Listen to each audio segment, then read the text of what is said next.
ఇప్పుడు జనరల్‌గా ఈ టీఎస్‌పీఎస్‌సీ పేపర్ లీకేజ్ అవ్వడం, ప్లస్ టీఎస్‌పీఎస్‌సీని ప్రక్షాళన చేయడం, వీళ్ళు గూడా యూపీఎస్‌సీని ఆ తరహాలో ఇక్కడ ప్లాన్ చేస్తామన్నట్టుగా అంటున్నారు.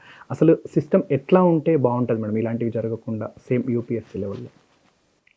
యూపీఎస్సీ ఇచ్చినట్టు టీఎస్‌పీఎస్సీ గాని, ఏపీపీఎస్సీ గాని వీళ్ళందరూ కూడా ఒక క్యాలెండర్ ఇవ్వాలి. 2 యూపీఎస్సీ ఎగ్జామ్ ఎంత స్ట్రక్చర్డ్‌గా, ఫుల్ ప్రూఫ్‌గా ఉంటదో అంతే స్ట్రక్చర్డ్‌గా పెట్టాలి.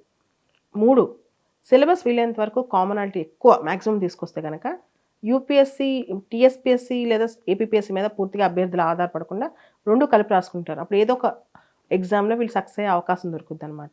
ఇవన్నీ కూడా వాళ్ళు ఫాలో అవుతే బెటర్. ఓకే.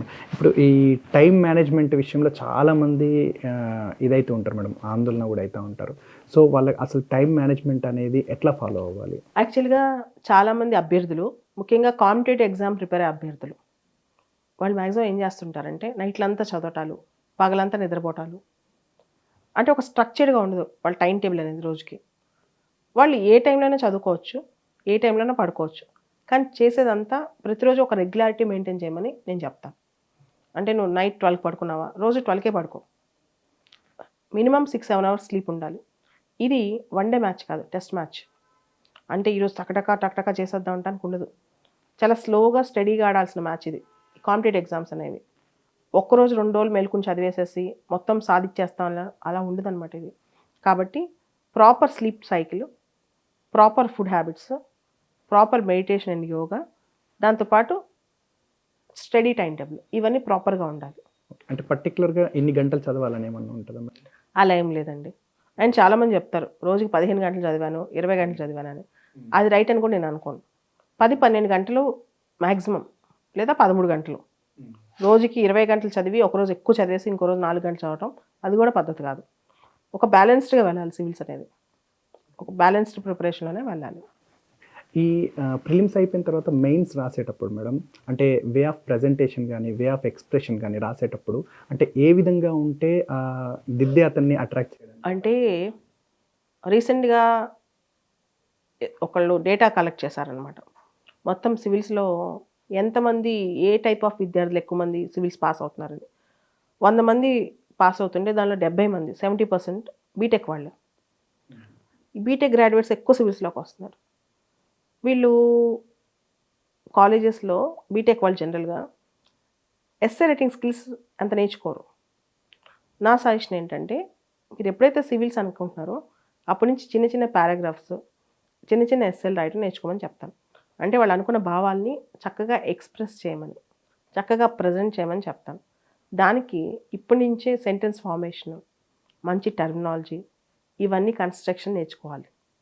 దీనికి కాస్త టైం పడుతుంది. ఇది ఓవర్‌నైట్ వచ్చేది కాదు. సో, కొంత టైం పట్టినా చేసుకోవాలి. ఉదాహరణకి వార్తాపత్రికలు ఉన్నాయి, న్యూస్ పేపర్స్ ఉన్నాయి. దానిలో కింద లెటర్స్ టు ద ఎడిటర్ అని ఒక కాలమ్ ఉంటుంది. దానిలో చిన్న చిన్న పారాగ్రాఫ్స్‌లో, ఒక చిన్న పారాగ్రాఫ్‌లో ఎడిటర్‌కి ఏవైతే చెప్పాలనుకున్నారో ఒక పాఠకుడు మొత్తం ఎక్స్‌ప్రెస్ చేయడానికి ట్రై చేస్తారు.